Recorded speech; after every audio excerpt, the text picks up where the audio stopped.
Assalamualaikum warahmatullahi wabarakatuh, Bapak Ibu sekalian.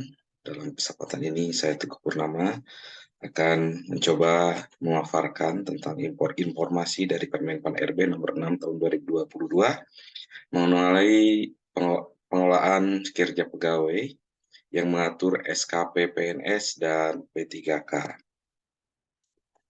Dalam kesempatan ini ada beberapa perubahan dalam Permenpan 8 tahun 2001 dan Permenpan nomor 6 tahun 2022, di mana penilaian kinerja yang semula menggunakan rumus matematis dalam Permenpan 6 2008 menggunakan kuadran kinerja.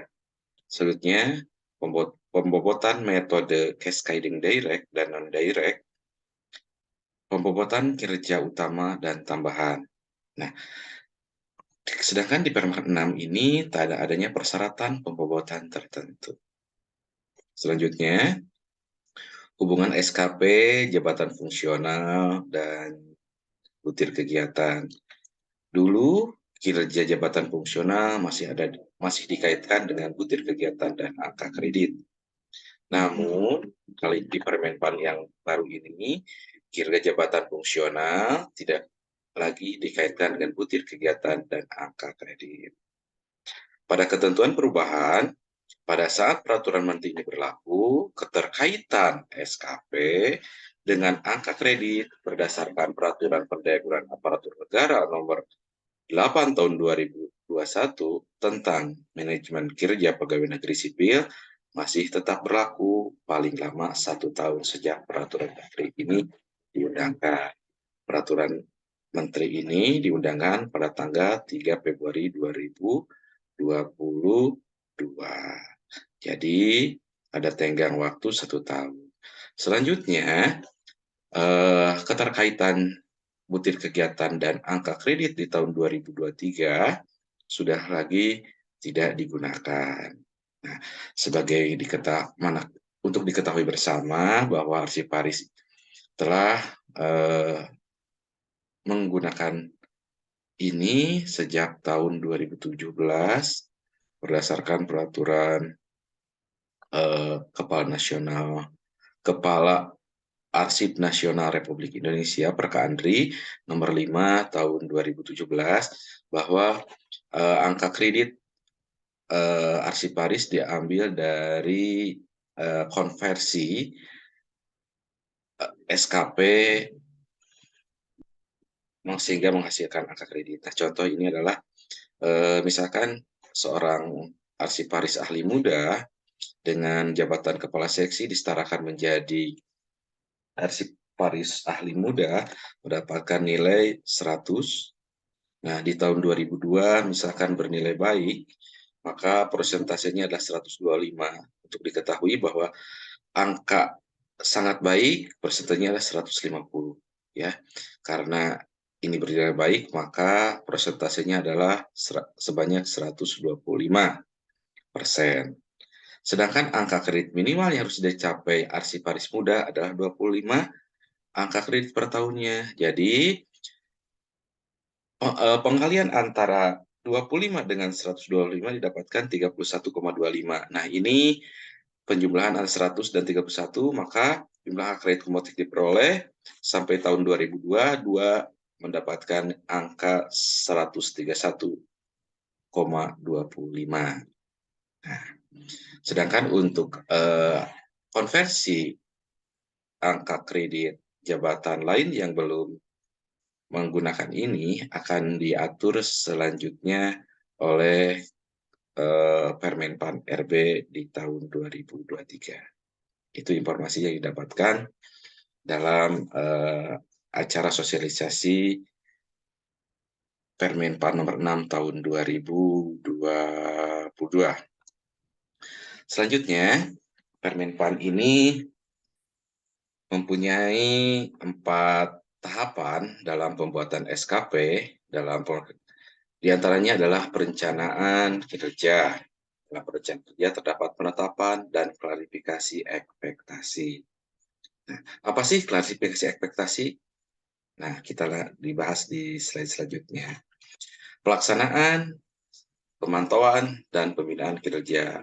Yang kedua ini melakukan pendokumentasian kinerja. Jadi pendokumentasian kinerja ini uh, merupakan hal penting juga ya dalam SKP ini. Selanjutnya ada umpan balik. Selanjutnya adalah pengembangan kinerja. Selanjutnya tahap ketiga adalah penilaian kinerja. Nah, kalau dulu dinamakan realisasi. Kalau sekarang namanya penilaian kerja adalah evaluasi kinerja pegawai. Evaluasi ini punya siklus pendek dan siklus penuh.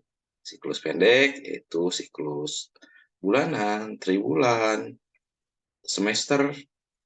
Nah, sedangkan siklus penuh adalah siklus tahunan. Selanjutnya tindak lanjut hasil evaluasi kerja. Adanya pelaporan kerja, adanya catatan, ada penghargaan, adanya sanksi. Nah, ingat sanksi ini adanya di tahapan keempat dievaluasi. Nah, kita bahas tentang perencanaan kinerja. Apa sih isinya perencanaan kerja? Kita lihat di sini ada apa. Nah, perencanaan kerja itu adanya rencana hasil kinerja, adanya perilaku kinerja, ada lampiran SKP. Ketiga eh, poin ini merupakan satu kesatuan yang tidak terpisahkan, ya. Sedangkan kalau yang dulu perencanaan kerja dan perilaku kerja ini terpisah. Jam kerja dapatkan di akhir tahun. Kita lihat apa sih hasil rencana kerja ini? Apa sih rencana kerja ini? Kita lihat. Nah, di rencana ini adanya penyusunan SKP dan penetapan SKP. Penetapan dan penyusunan SKP ini harus dibangun melalui dialog kinerja. Dialog kinerja ini adalah hal yang sangat penting dan tidak dapat di-skip. Nah, dialog ini dilakukan antara atasan dan bawahan atau ketua tim dengan anggota tim.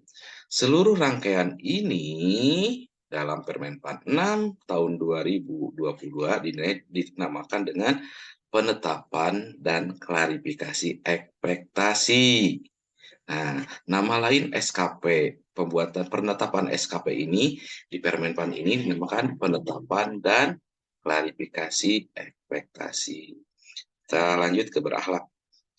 Selanjutnya, eh, sasaran kinerja pegawai. Nah, ada format SKP jabatan tinggi untuk kepala dinas, kepala badan, sekda. Nah, yang kedua adalah pimpinan unit kerja mandiri seperti camat, lurah, kepala UPTD, kepala sekolah.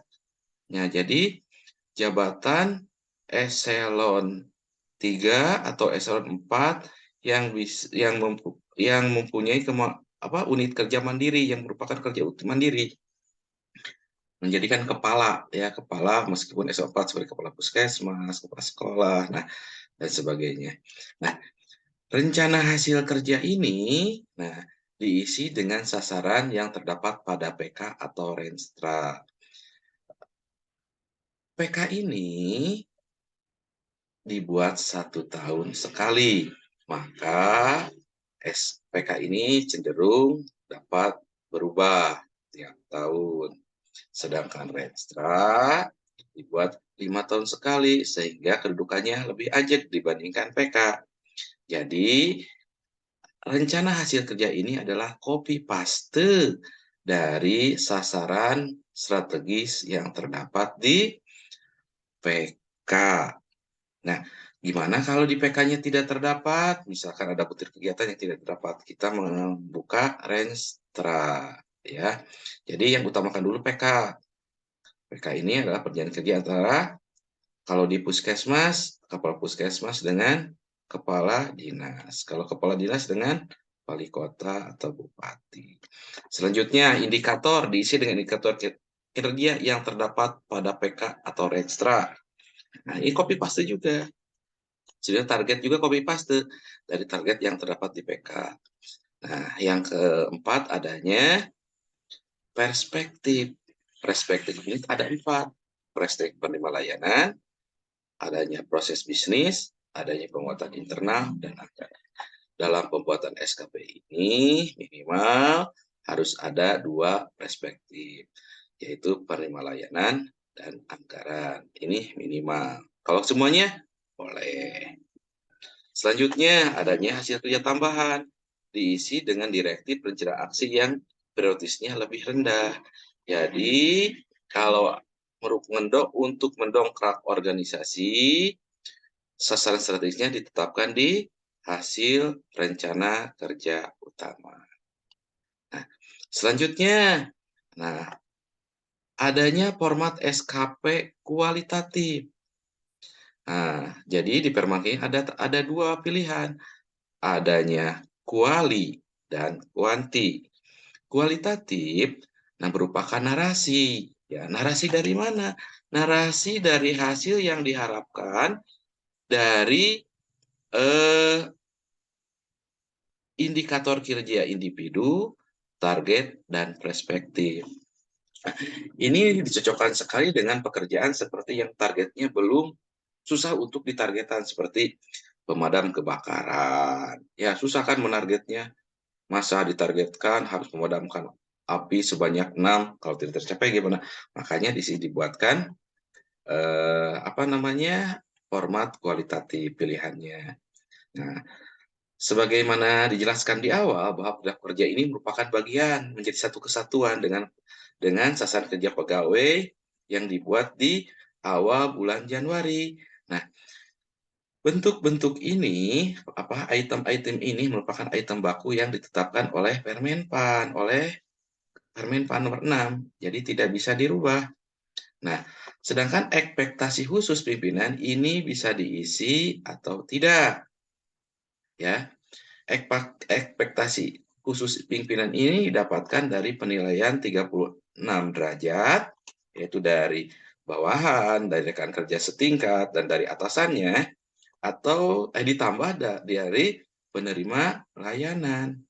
Misalkan, kalau mempunyai bawahan, memahami dan memenuhi kebutuhan masyarakat terpenuhi, ramah, cekatan, tapi tidak solutif dan dapat diandalkan. Maka ekspektasinya mungkin di sini akan ditulis mohon dalam mengerjakan pekerjaan lebih solutif lagi. Nah, bisa seperti itu. Atau di akuntabel, misalkan orangnya disiplin, bertanggung jawab, tapi dalam melaksanakan tugas kurang cermat. Dalam pembuatan surat misalkan selalu typo, maka di sini diisi ekspektasi mohon dalam mengerjakan pekerjaan tidak tergesa-gesa. Nah, seperti itu. Boleh. Nah, selanjutnya, yang kedua itu adanya perilaku kerja. Nah, perilaku kerja di Permenpan ini disebut dengan perilaku kerja berakhlak. Apa itu berakhlak? Kita buka. Berakhlak itu berorientasi pada pelayanan, akuntabel, kompeten, harmonis, loyal, adaptif, dan kolaboratif. Selanjutnya, ini adalah perilaku-perilaku yang berakhlak itu. Nah, jadi kalau jabatan misalkan tinggi mandiri sebagai kepala puskesmas mau tidak mau karena mempunyai bawahan, jadi harus menjadi role model atau panutan dalam melaksanakan pelayanan prima di puskesmas misalkan. Nah, akuntabel, ekspektasinya harus menjadi panutan juga role model dalam mengimplementasikan integritas dan disiplin di unit kerja. Nah, selanjutnya kompeten. Nah, aktif untuk mengembangkan kompetensi pegawai di unit kerjanya. Jadi, pemimpin atau kepala UPTD harus bisa mengembangkan kompetensi pegawai di bawahnya. Ya, kalau harmonis, sudah harmonis, tidak usah diisi. Nah, ini salah satu contoh aja ya. Selanjutnya, di perencanaan kerja ada lampiran SKP. Nah, bagian yang tidak terpisahkan dari perencanaan kerja ini atau penetapan SKP di awal tahun ini harus ada 3 komponen ini. Ini contohnya. ya. Dibutuhkan sumber daya yang dibutuhkan, misalkan SDM-nya bagaimana, ya. Jadi dalam melaksanakan pekerjaan dibutuhkan SDM berapa, anggaran untuk mengerjakan pekerjaan ini apa. Selanjutnya penetapan perlengkapan kerja, misalkan untuk membuat dokumen, diperlukan perlengkapan kerja misal seperti komputer, printer, scanner, dan sebagainya. Nah, yang keempat, harusnya ada pendampingan dari pimpinan. Jadi pimpinan ini harus melakukan pendampingan seperti kita dalam membuat skripsi atau membuat tesis. Jadi bawahan itu, Pak, boleh nggak saya dilakukan pendampingan untuk mengerjakan pekerjaan ini setiap 2 minggu sekali atau setiap bulan sekali. Nah, jadi pegawai itu harus atasan harus melakukan pendampingan pegawai. Yang ketiga, sarana dan prasarana sudah seperti perlengkapan kerja, ya. Selanjutnya, adanya skema pertanggungjawaban. Ya, adanya jadwal pelaporan perkembangan dari setiap rencana kerja pegawai dan bukti kerja yang diharapkan. Nah, dalam setiap tahapan ini, dialog kinerja sangatlah merupakan bagian dominan. Jadi, dialog kerja dalam tahap ini harus dibangun dan dilaksanakan. Jadi, skema pertanggungjawabannya harus dibangun melalui dialog kerja juga. Ya. Selanjutnya, konsekuensi. Nah, adanya konsekuensi berbeda dengan tahapan keempat. Konsekuensi ini berbeda dengan reward and punishment. Adanya konsekuensi positif misalkan, adanya apresiasi dari pimpinan, mengucapkan pekerjaannya bagus, hebat, dan sebagainya. Adanya apresiasi berupa material dan imaterial, nah ini belum diatur dalam Permenpan ini. Selanjutnya penugasan baru. Nah, kalau misalkan pekerjaannya atau hasil kerja memuaskan, adanya reward untuk ditugaskan di tempat penugasan baru seperti membimbing jemaah haji dan sebagainya, ya. Nah, adanya konsekuensi negatif untuk teguran, pengalihan penugasan. Jadi pengalihan penugasan bukan pengalihan penugasan keluar institusi atau keluar unit kerja, tapi pengalihan penugasan misalkan dari bidang A ke bidang B atau sebagainya. Selanjutnya ini lampirannya. Format lampirannya yang terdapat dalam Permenpan ini. Adanya dukungan sumber daya dalam rangka memenuhi ekspektasi pimpinan, maka pegawai membutuhkan sumber daya seberapa banyak. Dalam rangka memenuhi ekspektasi pimpinan, maka pegawai membutuhkan peralatan apa saja seperti komputer, laptop, kayak komputer, printer, scanner, dan sebagainya. Nah, selanjutnya ada skema pertanggungjawaban. Hasil kerja yang dilaporkan, nah kontrak waktu mau berapa lama? Mau mingguan, mau bulanan, nah, dengan data yang dilaporkan. Nah, data ini merupakan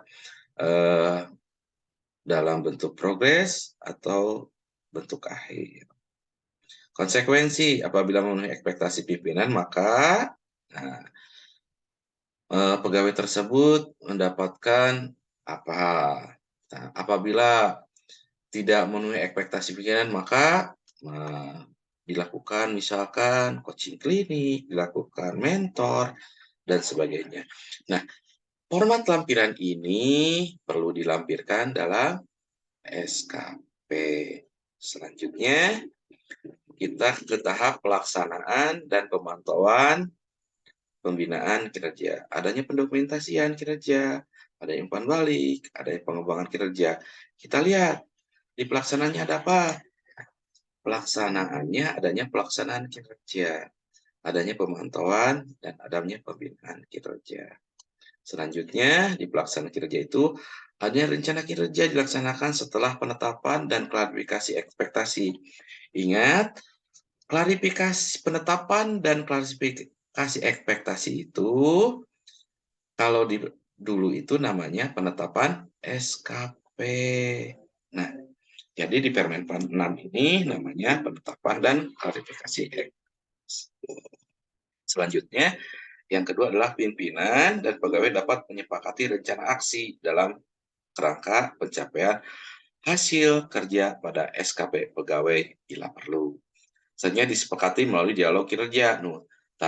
Dialog kinerja muncul lagi. Jadi dialog kerja ya tiap tahapan itu merupakan bagian penting yang tidak dapat di-skip antara pimpinan dan pegawai. Jadi semua tahapan ini dibangun berdasarkan dialog kinerja. Lanjut, ini adalah format aksi, ya. Jadi di format aksi itu adanya rencana hasil kerja. Rencana hasil kerja ini sama dengan butir SKP. Rencana, misalkan dalam membuat rencana kerjanya membuat video. Rencana aksinya minimal harus ada pertama adanya skrip, adanya kamera, adanya alat bantu lainnya, seperti itu.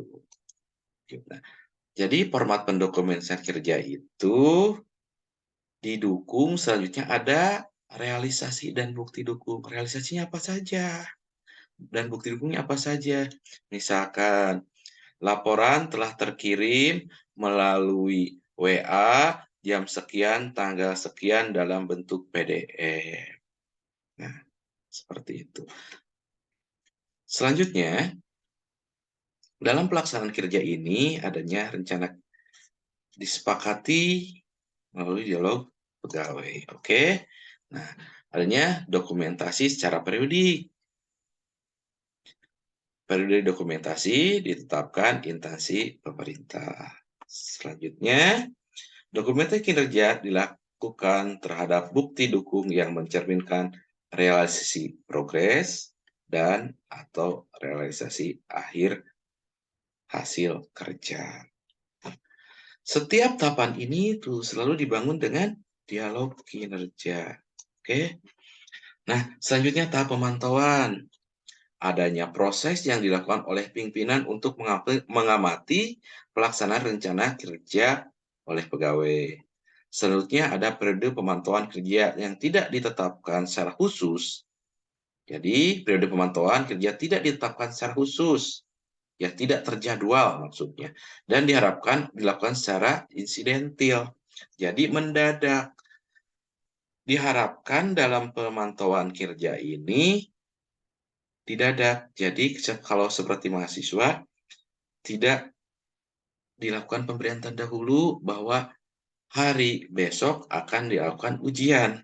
Jadi tidak dilakukan sistem kebut semalam. Maksudnya seperti itu.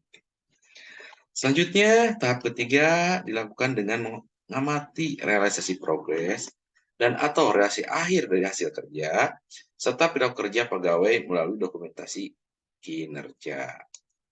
Ya. Adanya umpan balik. Selanjutnya adanya umpan balik. Umpan balik ini pimpinan wajib memberikan umpan balik berkelanjutan. Jadi, pimpinan harus memberikan umpan balik ke bawahannya. Selanjutnya, umpan balik ini dilakukan secara langsung maupun tidak langsung. Umpan balik dituangkan dalam bentuk rekaman informasi umpan balik berkelanjutan. Selanjutnya, pemberian umpan balik berkelanjutan dapat dilakukan dari rekan sejawat setingkat, pegawai di bawahnya. Siklus 36 derajat penilaian muncul lagi, ditambah dengan jadi penilaian dan pemberian umpan balik berkelanjutan yang dilakukan ini lebih dari siklus 36 derajat. Mengapa? Karena ada pihak lain yang memberikan umpan balik seperti penerima layanan dan sebagainya. Inilah format umpan balik. Adanya hasil kerja utamanya berupa apa, relasi buktinya apa, umpan baliknya di sini apa. Umpan balik ini dapat berbentuk emotion atau deskripsi. berupa tulisan-tulisan. Ya, ini adalah yang kualitatif, tadi kuantitatif. Ini ada kuantitatif, maaf, ini adalah kuantitatif. Sayang sekali adalah kualitatif. Formatnya sama, adanya relasi bukti dukung, adanya umpan balik. Untuk perilaku kerja terus nempel, adanya tidak dapat dipisahkan. Ya. Selanjutnya, dalam penilaian kerja adanya siklus pendek dan siklus panjang. Diusulkan bagi pegawai yang tidak menunjukkan kemajuan kinerja berdasarkan umpan balik. Nah, adanya pembinaan. Selanjutnya dilakukan melalui bimbingan teknis dan atau konseling kinerja. Ini adalah pembinaan juga. Tujuan dari bimbingan kinerja untuk mengetahui dan mengembangkan kompetensi pegawai serta mencegah terjadinya kegagalan kinerja. Selanjutnya adanya bimbingan dapat berupa coaching, mentoring, formal training, informal training. Apa sih bedanya coaching dengan mentoring? Coaching bertujuan mendapatkan strategi atas pemecahan suatu masalah dengan menggali kemampuan yang dimiliki pegawai. Dimungkinkan coach tidak memiliki keahlian di bidang substansi pegawai. Sedangkan mentoring aktivitas untuk berbagi pengetahuan dan pengalaman dari pimpinan dan atau pihak lain dari mentor berpengalaman pada sebuah bidang yang ingin dipelajari oleh pegawai. Ini. Selanjutnya, evaluasi kinerja. Proses di mana pejabat penilai kinerja mereview keseluruhan hasil kerja perilaku kerja pegawai selama waktu tertentu dan menetapkan predikat kerja pegawai berdasarkan kuadran kinerja. Jadi, sekarang berdasarkan kuadran, bukan berdasarkan angka. Jadi, pempredikatannya diambil dari kuadran. Nah, evaluasi kerja. Jadi, pejabat penilai kerja ini atasan langsung atau pejabat lain yang didelegasikan kewenangannya.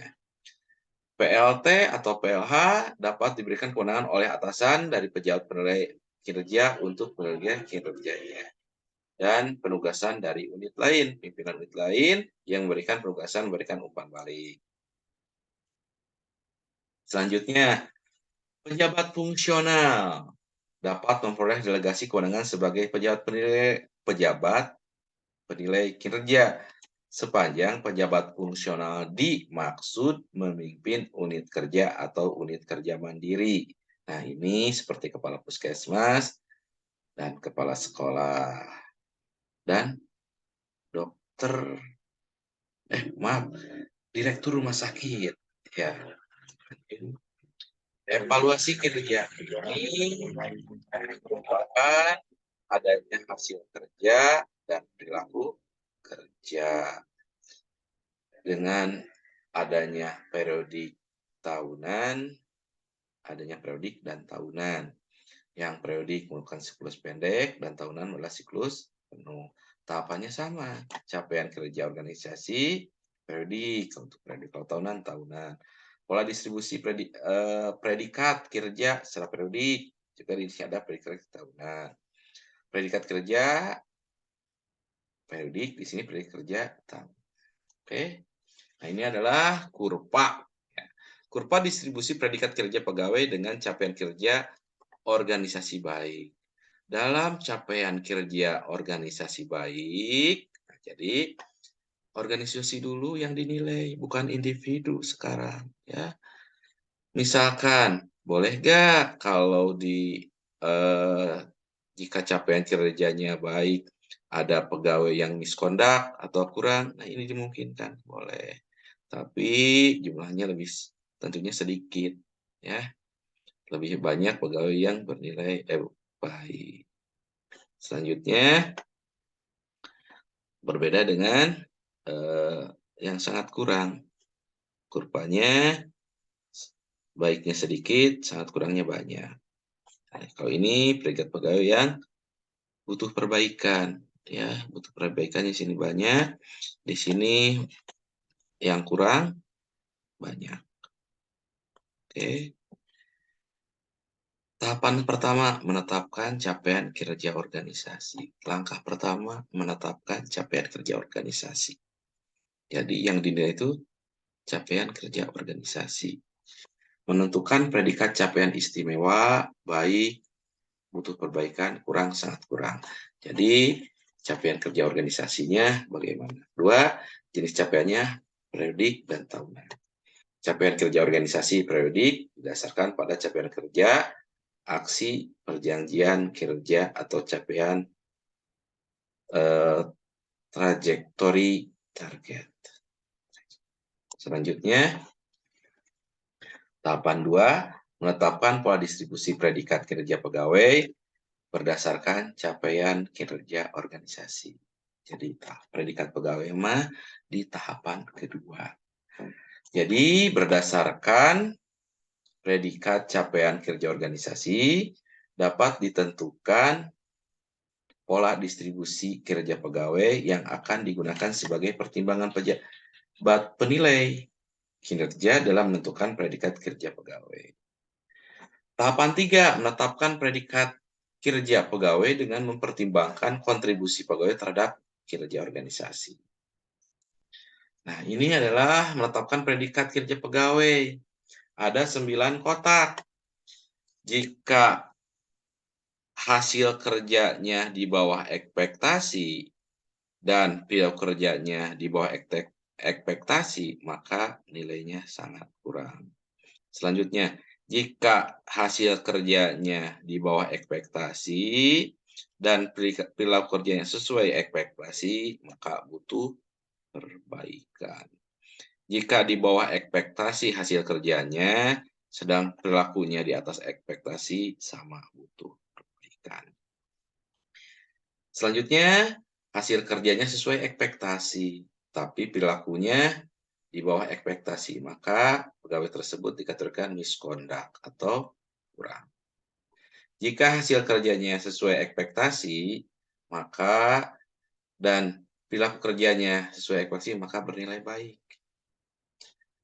Hasil kerja sesuai ekspektasi, perilaku kerja di atas ekspektasi, sama bernilai baik. Selanjutnya, kalau hasil kerjanya di atas ekspektasi, perilaku kerjanya di bawah ekspektasi, sama ini pegawai misconduct atau kurang. Selanjutnya, hasil kerjanya di atas ekspektasi, perilakunya sesuai ekspektasi, nah kategori predikatnya baik. Yang terakhir, kalau hasil kerjanya di atas ekspektasi dan perilaku kerjanya di atas ekspektasi, maka sangat baik. Nah, siklus ini penuh. Selanjutnya, tindak lanjut hasil evaluasi berupa pelaporan kinerja, keberatan, penghargaan, dan sanksi. Nah, jangan tertukar sanksi dengan yang tadi di perencanaan kerja. Nah, tindak lanjutnya apa saja? Adanya pelaporan pegawai, adanya keberatan pegawai, adanya pemeringkatan kinerja, adanya penghargaan, dan adanya sanksi. Oke. Nah, adanya aplikasi kerja dari BKN yang memuat alur proses dan forma pengelolaan kerja pegawai. Selanjutnya disiapkan oleh Badan Kepegawaian Negara. Nah, terintegrasi dengan platform tunggal pengelola pegawai. Nah, selanjutnya bagaimana penyusunan SKP? Penyusunan SKP, nah, pertama karena yang dinilai pertama itu adalah kinerja dari organisasi atau tempat kerja, maka harus melihat gambaran keseluruhan dari organisasi yang dituangkan dalam bentuk perjanjian kerja atau renstra. Yang pertama, saya menitik beratkan pada PK. Apabila pekerjaannya dilaksanakan, tapi tidak termuat dalam PK, bagaimana? Nah, berarti harus melihat di renstra. Ya. Selanjutnya, perjanjian kepala puskesmas atau kepala dinas atau kepala badan, camat, lurah, di copy paste ke tahapan ini untuk menetapkan, mengklarifikasi ekspektasi perilaku kerja pimpinan tinggi dan pimpinan unit kerja mandiri. Tahapan ketiga adalah menyusun manual indikator kinerja SKP pimpinan tinggi dan pimpinan UKM. Keempat, menyusun strategi perencanaan hasil kerja.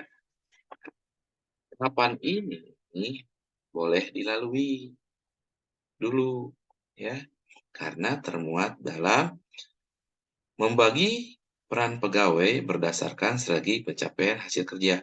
Nah, matrik peran kerja ini yang saya sebut sebagai pembagian lapak, nah, sebagai dasar dalam membuat SKP pegawai di bawahnya. Jadi, Kasubag TU di puskesmas dan para fungsional di puskesmas membuat SKP dari matrik peran hasil.